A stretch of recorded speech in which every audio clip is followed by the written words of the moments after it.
Hello बच्चों। तो बच्चों अटेंटिव हो जाओ। तो बच्चों आज हम जो है force and laws of motion के कुछ न्यूमेरिकल्स करेंगे। तो आज मैंने आप लोगों के लिए जो हमने चैप्टर्स किए उसमें जो जो न्यूमेरिकल्स थे तो जो जो फार्मूलाज आज तक हमने जितने तीन चैप्टर पढ़े हैं उनके सारे सभी फार्मूलाज मैंने कंपाइल कर दिए आप लोगों के लिए। तो आप बच्चों एक काम करो, ये जो फार्मूलाज होती है ना, ये जहां पढ़ते हो बैठकर वहां वॉल पे या कहीं नोट बोर्ड है तुम्हारे पास या जैसे भी है कहीं पेस्ट कर लिया करो, ताकि जब बैठो एक बार रिवाइज कर लिया सारे फार्मूले तो तुम्हें फिर जल्दी से याद भी हो जाएंगे। तो ये सारे फार्मूले जो हैं बच्चों मैंने लिख दिए हैं। अगर किसी को कोई कंफ्यूजन हो इनमें तो मुझसे स्टडी कॉर्नर में मैसेज देके पूछ लेना, कंफ्यूजन क्लियर कर लेना अपना। और नीचे मैंने इनकी जितनी फिजिकल क्वांटिटीज अब तक हमने इन चैप्टर्स में पढ़ी हैं उन सब की ऐसे यूनिट भी लिख दी है। ठीक है, तो तुम लोगों को एक बार बार इसे पढ़ते रहोगे तो याद भी रहेगा और तुम लोगों को इजी भी रहेगा न्यूमेरिकल्स करने में और समझने में। तो जैसे ही आगे हम नए चैप्टर पढ़ेंगे तो मैं वो भी इसमें ऐड करता रहूंगा।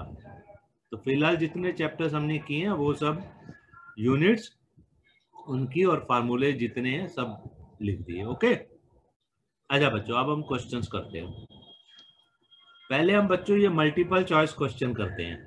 ओके, अब ये multiple choice question, first question, which of the following statements is not correct. देखो इनमें से एक स्टेटमेंट इनकरेक्ट है, बाकी करेक्ट है। आपको बतानी है कौन सी नॉट करेक्ट मतलब गलत है। कब for an object moving along a straight path in an accelerated motion, कोई ऑब्जेक्ट मूव कर रहा है, स्ट्रेट लाइन में मूव कर रहा है और उसमें एक्सेलरेशन है, एक्सेलरेशन लग रही है, मतलब एक्सेलरेशन लग रही है मींस कोई एक्सटर्नल फोर्स उसके ऊपर है। जब भी एक्सेलरेशन होगी तो some external force is always there. तो ठीक है, एक्सेलरेटेड मोशन मींस इसका मतलब होता है some external force is acting. ठीक है, तो ये बेसिकली क्या है, तुम्हारा जितना हमने पढ़ा है वो रिवाइज भी करता रहेगा तुम लोगों को। बाकी तो तुम अच्छा बताओ, its speed keep changing, its velocity always changes, it always goes away from the earth, a force is always acting on it. तो इनमें से कौन सी इनकरेक्ट है? देखो जब भी फोर्स लगेगी एक्सेलरेशन होगा तो स्पीड बदलेगी, वेलोसिटी भी चेंज होगी, दोनों होगा, स्पीड भी चेंज होगी वेलोसिटी भी चेंज होगी। और फोर्स तो लगी रही है, फोर्स इज ऑलवेज, तो मैंने लिख ही दिया यहाँ पे सम एन एक्सटर्नल फोर्स। तो गलत क्या है? It always goes away from the earth. ये वाला आंसर है, तुम्हारा आंसर ये है, मतलब ये इनकरेक्ट स्टेटमेंट है। थर्ड वाली स्टेटमेंट इनकरेक्ट है, ये गलत है। अकॉर्डिंग टू, अब next question, according to the third law of motion. Third law of motion action and reaction की है, याद करो, Newton third law of motion. तो वो क्या कहता है? अकॉर्डिंग टू दैट क्या कौन सी स्टेटमेंट इनमें से ठीक होगी?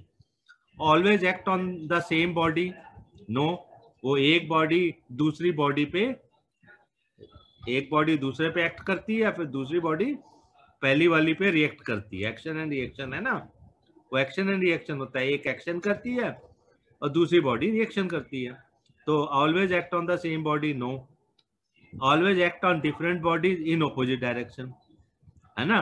क्या होता है, दो बॉडीज डिफरेंट बॉडीज पे एक्ट करती है और ऑपोजिट डायरेक्शन में होती है, एक्शन एंड रिएक्शन। एक ऐसे फोर्स लगती है, दूसरी ऑपोजिट डायरेक्शन में लगती है। तो ये आंसर है। हैव सेम, ये भी नहीं, act on either body and normal to each other, no. तो तुम्हारा आंसर क्या है? B, action and reaction. A goalkeeper in the game of football football खेलता हुआ कोई गोलकीपर है,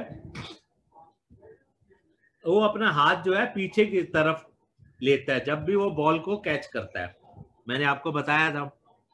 तो इससे क्या होता है, वो अपना हाथ जब भी कैच करते हो बॉल को थोड़ा पीछे को लेते हो, इससे क्या होता है, तो this enable the goalkeeper to exert large force on the ball. No, उसे तो कैच करना है, फोर्स थोड़ा ना लगानी है।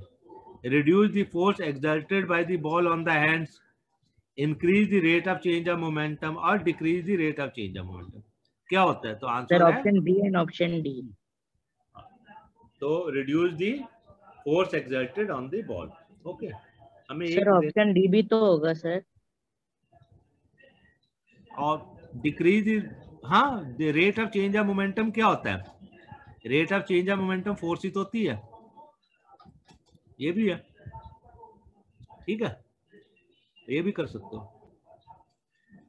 The inertia of an object tends to cause the object, inertia जो होता है किसी ऑब्जेक्ट के ऊपर वो क्या करता है, वो इनर्शिया स्पीड बढ़ाता है, डिक्रीज करता है स्पीड, या एक्सेलरेट करता है, डी एक्सेलरेट करता है ड्यू टू फ्रिक्शन, या to resist any change in the state of inertia. क्या होता है, ये है C answer, to resist any change in its state of motion, ये इनर्शिया का काम है ना। Body continues to be in the state of rest और यूनिफॉर्म मोशन, यही है ना न्यूटन फर्स्ट लॉ, ये इनर्शिया वाला क्या है, this is Newton first law. अब fifth question, a passenger in A moving train में कोई पैसेंजर कॉइन को टॉस करता है, टॉस इज ए कॉइन, तो वो उसके पीछे गिरती है। It mean that motion of the earth, motion जो ट्रेन है उसकी मोशन किधर है, is accelerated, is uniform, retarded, या अलोंग ए सर्कुलर ट्रैक। तो कौन सा आंसर है, कोई मूव कर रही है, ऑप्शन ए, फर्स्ट ऑप्शन। चलो अब नेक्स्ट क्वेश्चन, ये 5 नहीं है, ये 6 है,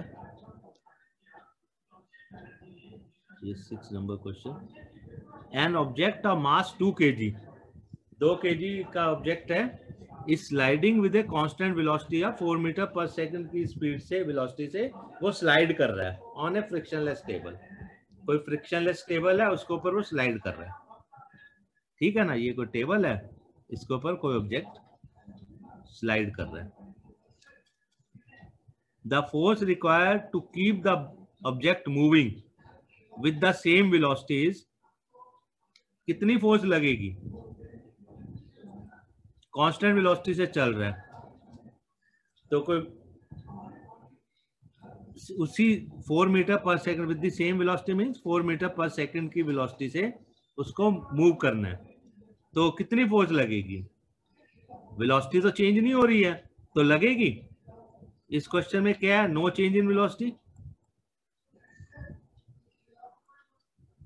नो चेंज इन वेलोसिटी, और फ्रिक्शनलेस टेबल है, हमें फ्रिक्शन के अगेंस्ट भी फोर्स लगाना है, 0 न्यूटन, तो ये होगा बी, नो, तो no change in velocity means no force, ठीक है, no force means 0 Newton.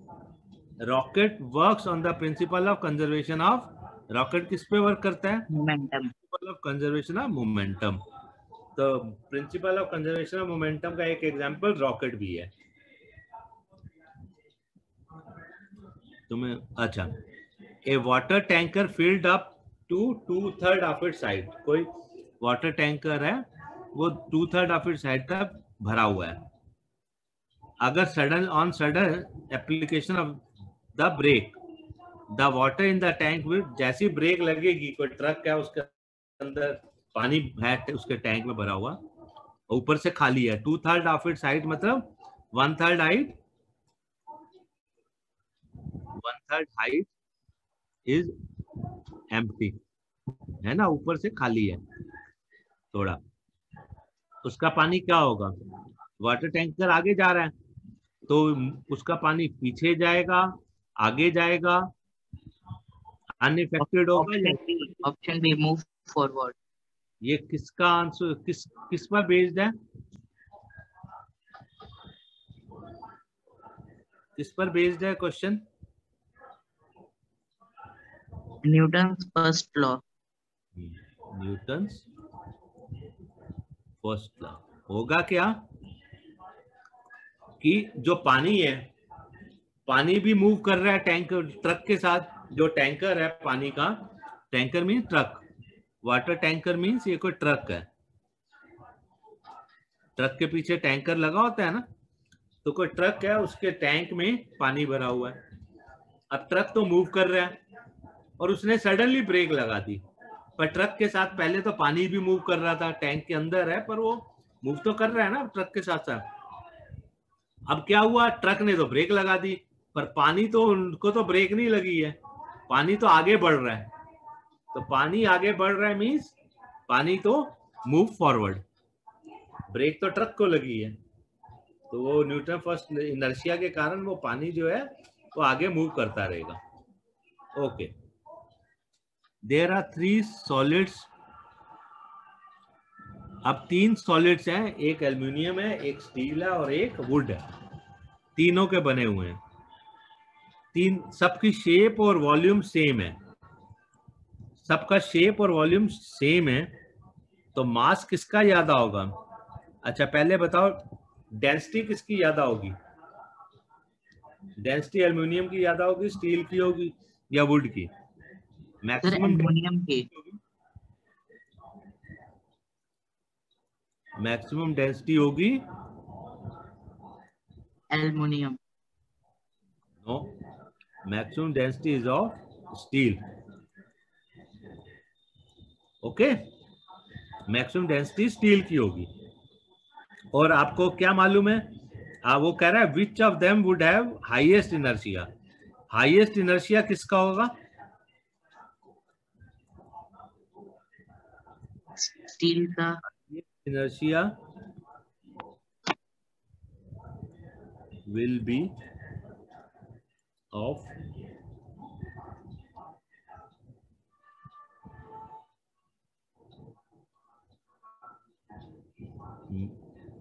Maximum mass. और किसका मास ज्यादा होगा? क्योंकि इनर्शिया ज्यादा होना है तो मास ज्यादा होना है। इनर्शिया क्या है? Inertia is mass. अब बताओ, हमें मालूम है, क्या मालूम है? मास इज इक्वल टू क्या होता है? Density into volume. वॉल्यूम तो सबका सेम है ना?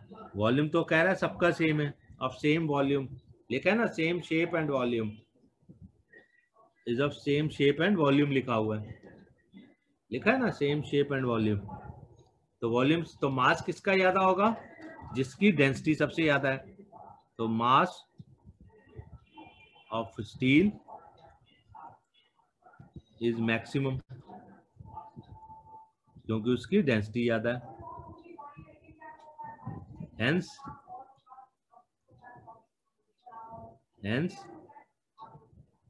highest steel will have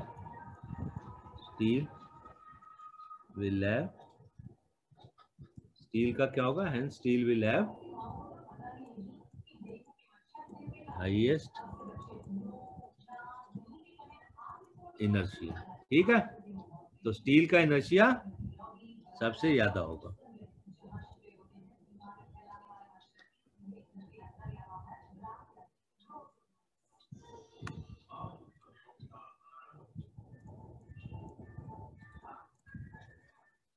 okay, तो ये हो गया तुम्हारे इस क्वेश्चन। अब 10th क्वेश्चन। 10th क्वेश्चन के लिए कलर बदल लेते हैं। ये वाला question, 2 balls of the same size but a different material. 2 balls हैं, सेम साइज है पर मटेरियल डिफरेंट है। रबड़ एंड आयरन, एक रबड़ की है और एक आयरन की, are kept on a smooth floor of a moving train. कोई ट्रेन चल रही है, उसके स्मूथ फ्लोर पे रख दिया। स्मूथ फ्लोर मींस हम क्या एज्यूम करेंगे? अच्छा मैं इधर करता हूं, इसका स्मूथ फ्लोर मींस क्या होगा?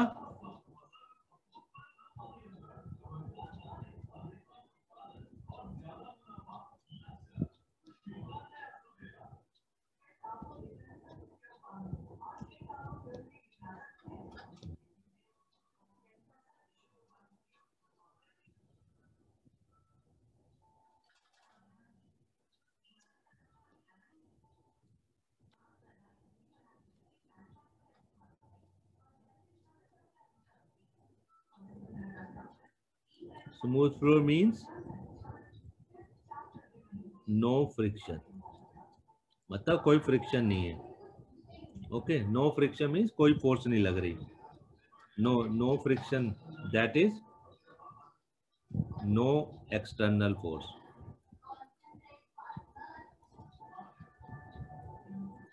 ओके, अच्छा. द ब्रेक्स आर अप्लाइड, अब ब्रेक्स लग गई, अब बाद में ब्रेक लग गई उसके ऊपर to stop the train. Will the ball start rolling, क्या बॉल रोल करने लग जाएंगी? तो will the ball start rolling, क्या होगा? यस, रोल तो करेंगी, है ना. वो तो बॉल तो रोल करने लग जाएंगी क्योंकि बॉल तो इनर्शिया के कारण आगे बढ़ेंगी. ब्रेक तो ट्रेन को लगी है, बॉल को तो नहीं लगी है. तो वो यस, ड्यू टू इनर्शिया, है ना. फिर क्या है? If so in which direction, किस डायरेक्शन में बॉल जाएंगी? इन बॉल किस डायरेक्शन में जाएंगी ड्यू टू इनर्शिया? जिस डायरेक्शन में ट्रेन मूव कर रही थी, in the direction of train, train की डायरेक्शन में. Will they move with the same speed, वो दोनों सेम स्पीड पे मूव करेंगी. सेम साइज की बॉल है तो इनर्शिया किसका ज्यादा होगा?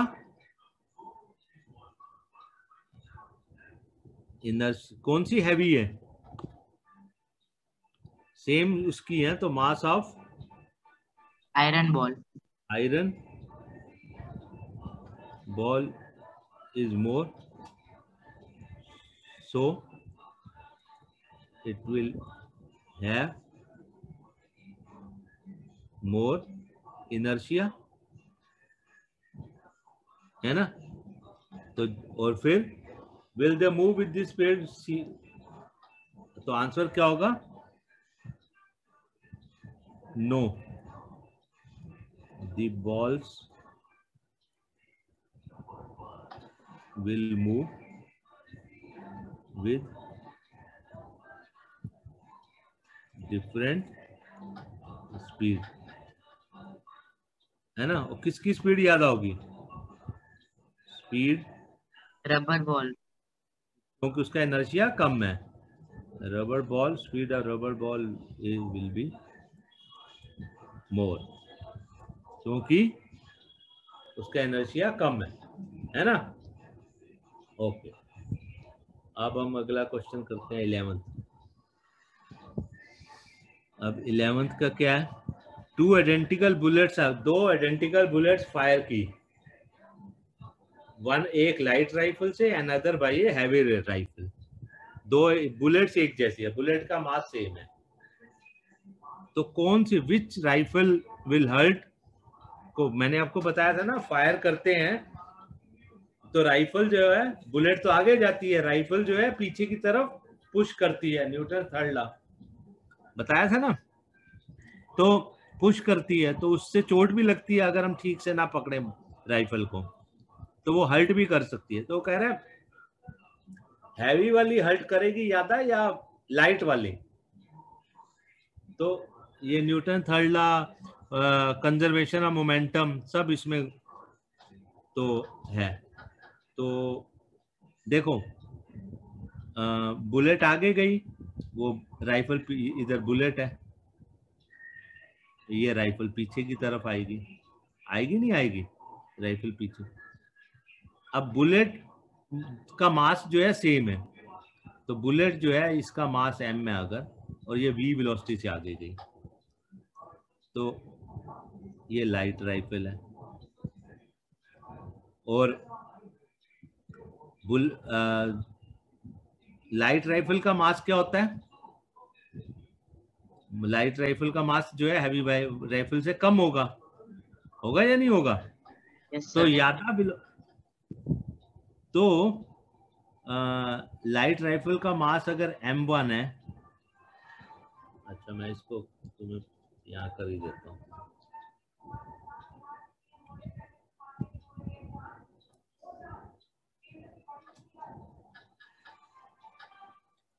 let mass of light rifle is equal to m1 और mass of heavy rifle m2 है, ठीक है। और मास ऑफ बुलेट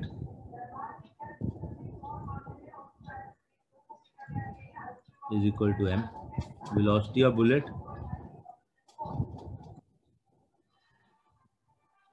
v, ठीक है। तो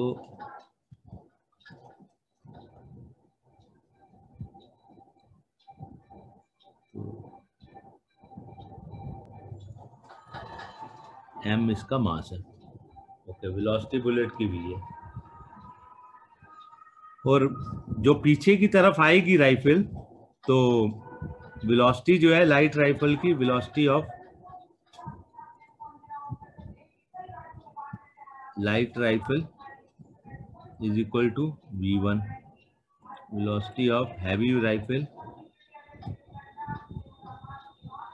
v2। तो कंजर्वेशन ऑफ मोमेंटम से क्या होगा?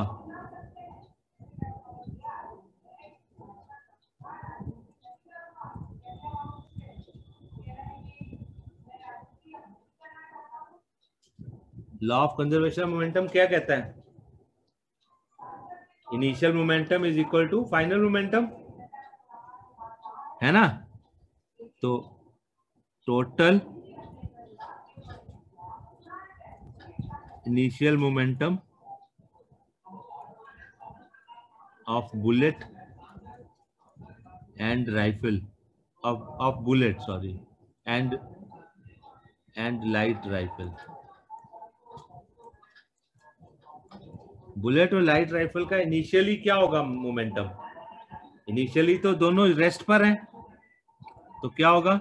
बुलेट का मास m है इंटू 0 प्लस लाइट राइफल का m1 है इंटू 0, तो 0 इनिशियल मोमेंटम। और फाइनल मोमेंटम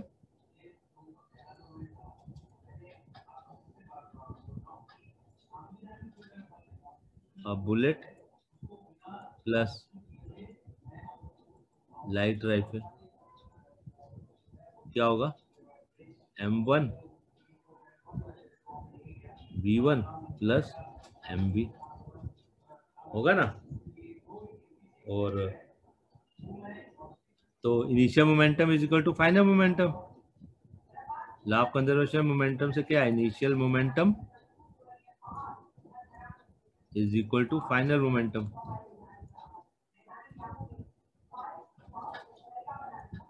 तो इनिशियल मोमेंटम क्या है? 0 is equal to m1 v1 plus mv और mv is equal to minus m1 v1। तो ये तो हो गया लाइट राइफल का कॉम्बिनेशन, ठीक है। अब हैवी का सिमिलरली यहाँ पे हैवी के लिए करोगे तो सिमिलरली फॉर हैवी क्या आएगा? ऐसे ही हैवी के लिए करोगे तो सिमिलरली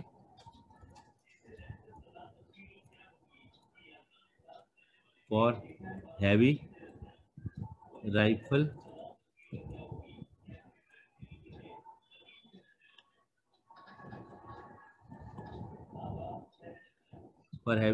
क्या आएगा? mv is equal to minus m2 v2 और mv is equal to minus m1 v1 equals to minus m2 v2। तो ये माइनस माइनस तो और minus m1 v1 is equal to minus m2 v2, ये cut गया, तो m1 v1 is equal to m2 v2। तो अब बताओ, ये मैं तुम्हें जस्ट बता रहा हूँ, ऐसे तुम्हें करने की जरूरत नहीं है। तुम सीधा भी समझाने से तुम्हें समझ ना आता, सीधा समझाने से बच्चों समझ ना आता, इसलिए मैं ये सब तुमको law of conservation of momentum का डिटेल में करा रहा हूँ ये। अब देखो मास किसका याद है? m2 is greater than m1, heavy का मास याद है। सो क्या होगा? V2 will be less than V1 क्योंकि इनका प्रोडक्ट इक्वल है। तो कौन सी वाली तेजी से पीछे आएगी? सर जो हल्की है, लाइटर राइफल। तो वेलोसिटी ऑफ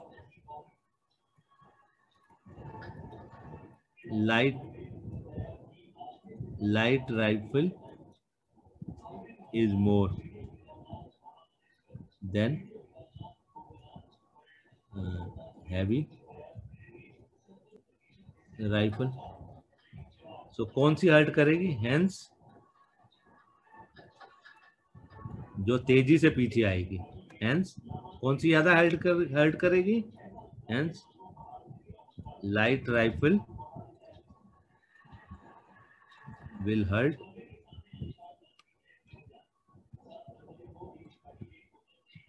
hurt more. तुम अगर नहीं ऐसे करोगे, तुम लिख दोगे हैवी विल हर्ट मोर।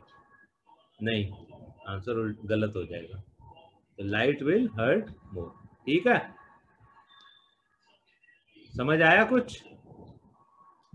तो law of conservation of momentum का क्वेश्चन है ये।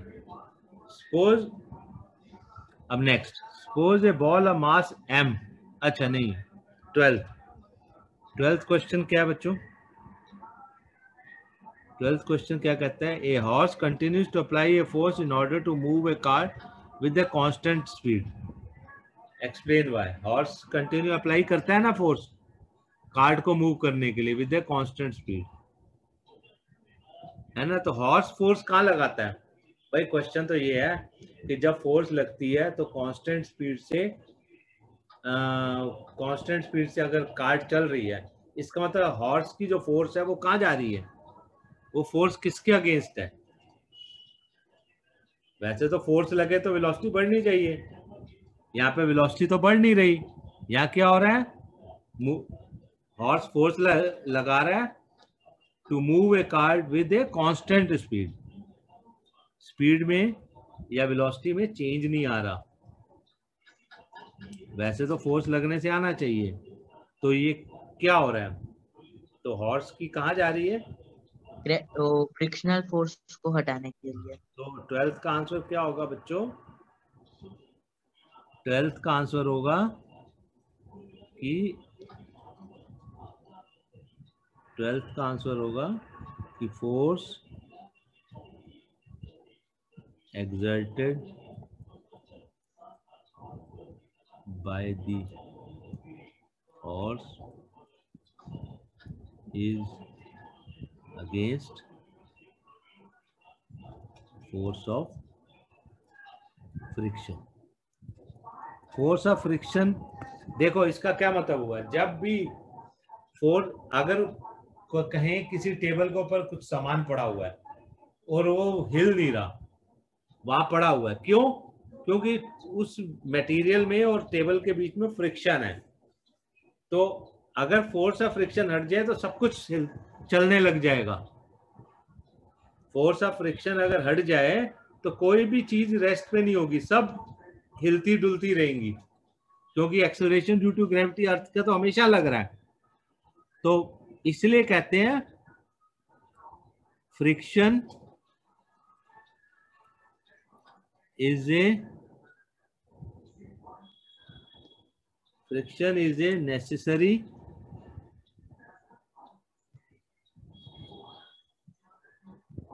evil। फ्रिक्शन जो है एक ऐसी चीज है जो ना हो तो भी प्रॉब्लम है और ना हो तो भी प्रॉब्लम है।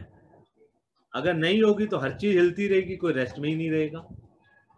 और होती है तो हमको उसके अगेंस्ट फोर्स लगानी पड़ती है। पर स्टिल फ्रिक्शन हमारी लाइफ में जरूरी है।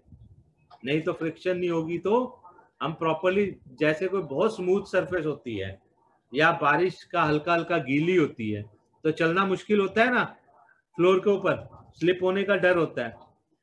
तो क्यों? क्योंकि वहां फ्रिक्शन कम हो जाती है।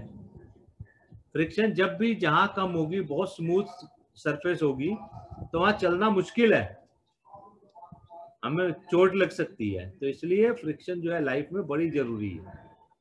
बिना फ्रिक्शन के हमारा काम भी नहीं है, और फ्रिक्शन होती है तो हमें फोर्स लगानी पड़ती है उसको। ओके, अब 13 suppose A ball of mass m, कोई बॉल है मास m is thrown vertically upward with that initial speed v. It's, तो जैसे जैसे ऊपर जाएगी उसकी स्पीड क्या हो जाएगी, कम होती जाएगी और जीरो हो जाएगी, टिल विल बिकम जीरो. उसके बाद बॉल जो है जहां तक जाएगी फिर नीचे अपने आप गिरती है ना, और फिर स्पीड ले लेगी, नीचे आ जाएगी. It implies that the magnitude of initial and final movement of the ball are same. Magnitude of, yet it is not an example of conservation of momentum. ये conservation of momentum का example नहीं है. क्यों नहीं है भाई? नीचे से बॉल गई, ऊपर गई, ऊपर जाके जहां तक गई, उसके बाद वो नीचे आ गई. तो यहाँ कंजर्वेशन ऑफ मोमेंटम का एग्जाम्पल नहीं है. क्यों नहीं है? ये एग्जाम्पल है कंजर्वेशन ऑफ एनर्जी का, ये एग्जाम्पल कंजर्वेशन ऑफ मोमेंटम का नहीं है. क्यों नहीं है? आंसर, इसका आंसर क्या दोगे? 13 का आंसर होगा, 13 का आंसर क्या होगा कि law of conservation of momentum की एक कंडीशन है बच्चों, भूलना नहीं. इसलिए मैं ये क्वेश्चन करा रहा हूं कि law of conservation of momentum is applicable when there is no external when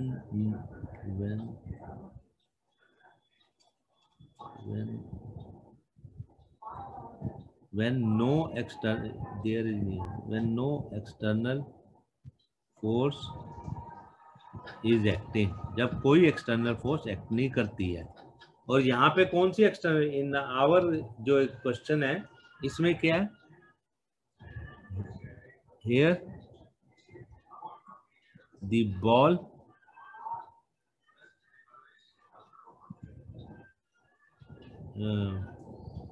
इसमें क्या हो रहा है यहाँ पे, हियर फोर्स ऑफ ग्रेविटेशन या ग्रेविटेशनल फोर्स, कैसे भी लिख दो, फोर्स ऑफ ग्रेविटेशन. कभी कभी ऐसा लिखा होता है, कभी कभी gravitational force, gravitational force is acting on the ball. Ball के ऊपर यहाँ कौन सी फोर्स लग रही है? जब वो कोई बॉल ऊपर हम फेंकते हैं और ऊपर से नीचे आती है, तो नीचे भी क्यों आती है? क्योंकि उसके ऊपर ग्रेविटेशनल फोर्स है.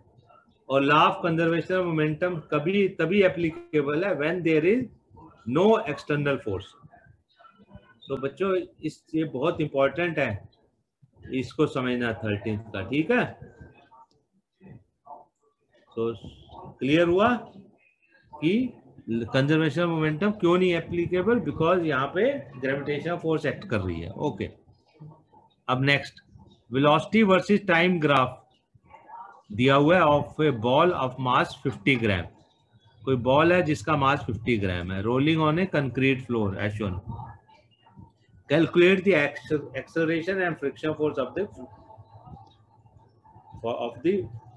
Floor of the ball. Okay, so बच्चों इसमें क्या है, देखो जीरो टाइम पे वेलोसिटी है, जीरो, जब टाइम जीरो है तो वेलोसिटी 80 है, और जैसे जैसे टाइम बढ़ रहा है वेलोसिटी कम होके 8 सेकंड पे कितनी हो रही है, 0 हो रही है.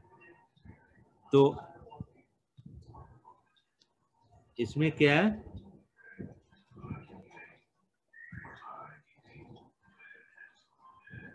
At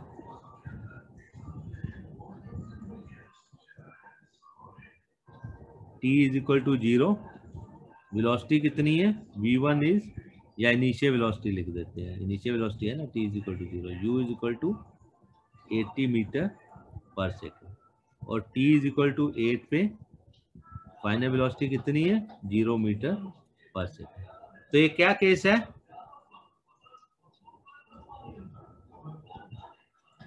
it is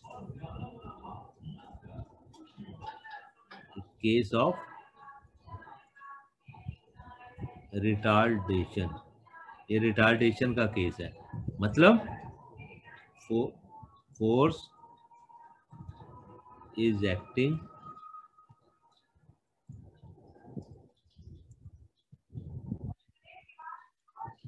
in the direction opposite to the motion। Motion जिस डायरेक्शन में मोशन है उसके ऑपोजिट फोर्स लग रही है, तभी तो वो चीज रुकेगी। वो रुक गई 8 सेकंड में, तो फोर्स कहाँ लग रही है? ऑपोजिट टू दी मोशन लग रही है ना, तभी तो रुकेगी। अब आपको क्या बताना है?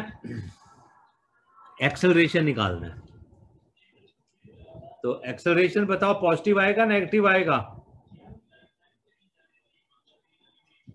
Acceleration will be negative. चलो निकालते हैं। तो मैंने यहां लिख दिया, तो a इज इक्वल टू क्या होता है? वैसे तो हम a निकालने के लिए हम क्या करेंगे? हमें वेलोसिटी दी हुई है इनिशियल फाइनल, तो हम क्या यूज करेंगे? v is equal to u plus a T.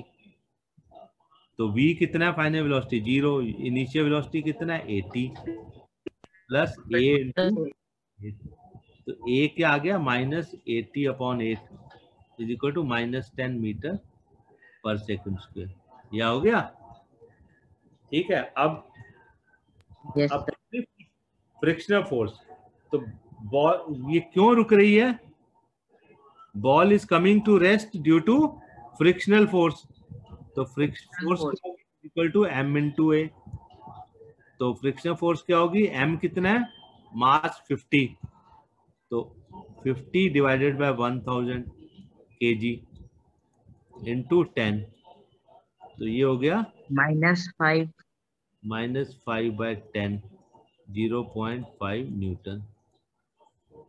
ठीक है। So force is negative because it is opposite to the direction of motion, है ना? This force is opposite to the direction of motion.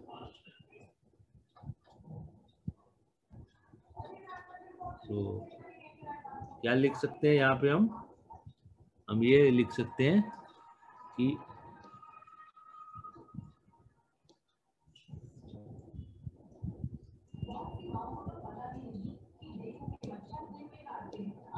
तो इसमें हम ये लिख सकते हैं 14th में F is equal to -0.5 newton आ रहा है ना? तो यस सर। तो force is negative because frictional force is acting against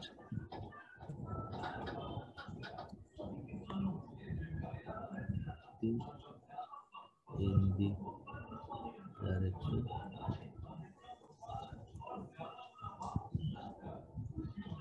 which is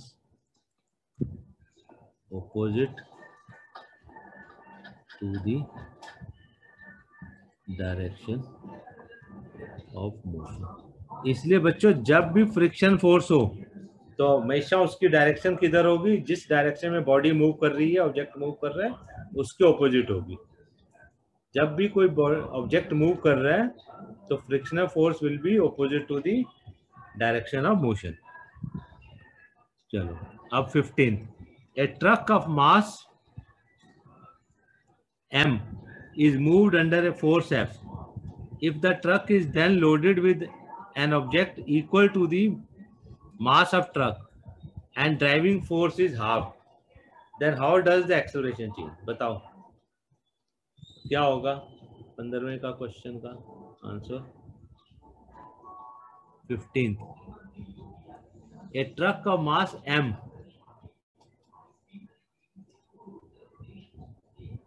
15th question क्या होगा? A truck of mass m moved under force F, तो क्या होगा?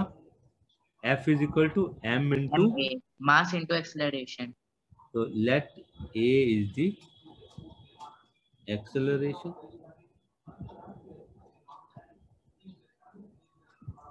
Acceleration of the truck.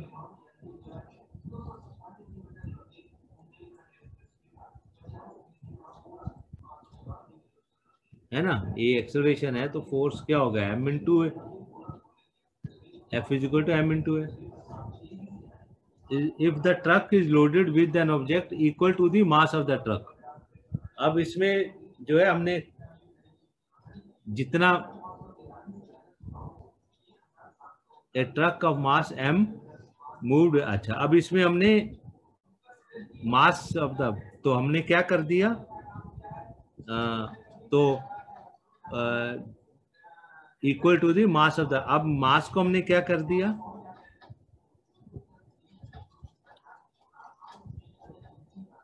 Mass of the truck plus material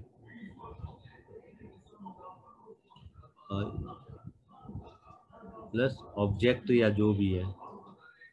total mass कितना हो जाएगा? Total mass of truck plus object. Mass of truck तो m है और उस कितना ऑब्जेक्ट डाला है? Equal to the mass of the truck, m plus m, 2m.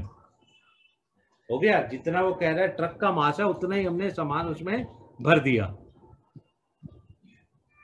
And the driving force is half, और ड्राइविंग फोर्स को उसने जो पहले F थी तो अब फोर्स कितनी हो गई? Force F1 is equal to F/2. पहले F थी अब F/2 हो गई फोर्स. तो अब क्या होगा? F1 इज इक्वल टू होगा 2m इंटू A1. F1 हो गया 2 ये, और F1 की जगह मैं क्या लिख सकता हूँ यहाँ पे? F1 की जगह पे मैं लिख सकता हूँ F/2 is equal to 2m into A1, और F is equal to 4m A1. तो एक ये इक्वेशन थी पहले, एक ये है, ये 2 नंबर है, ये 1 नंबर है. देखो पहले मास m था और एक्सेलरेशन a थी, ठीक है ना. और अब क्या हुआ? अब हमने उसको क्या कर दिया? मास को उसका डबल कर दिया, उतना ही सामान भर दिया उसमें, और उसकी फोर्स भी हमने कम कर दी, F/2 कर दी. तो F1 is equal to 2m into A1. F1 की जगह हम F/2 लिख सकते हैं, तो F is equal to 4m में. तो इक्वेट इक्वेशन 1 एंड 2. तो 1 भी F is equal to m है और इधर F is equal to 4m into A1 है. तो दोनों को इक्वेट करेंगे तो क्या हो जाएगा? m into A, sorry capital M is equal to 4m into A1. m cut गया तो A1 क्या हो गया? A/4. मतलब एक्सेलरेशन पहले A थी तो अब एक्सेलरेशन रिड्यूस होके कितनी हो जाएगी? 1/4. तो द एक्सेलरेशन, आंसर क्या होगा? आंसर होगा acceleration will reduce by 1/4. Acceleration A से A/4 हो गई, ठीक है. तो ये हो गया आपका 14. अब आया समझ में? थोड़ा खुद करना, अगर नहीं समझ आए तो बच्चों दोबारा पूछ लेना. चलो यहाँ तक कर देते हैं, बाकी कल करेंगे. बाकी 5 क्वेश्चंस हैं, बाद में कल करेंगे.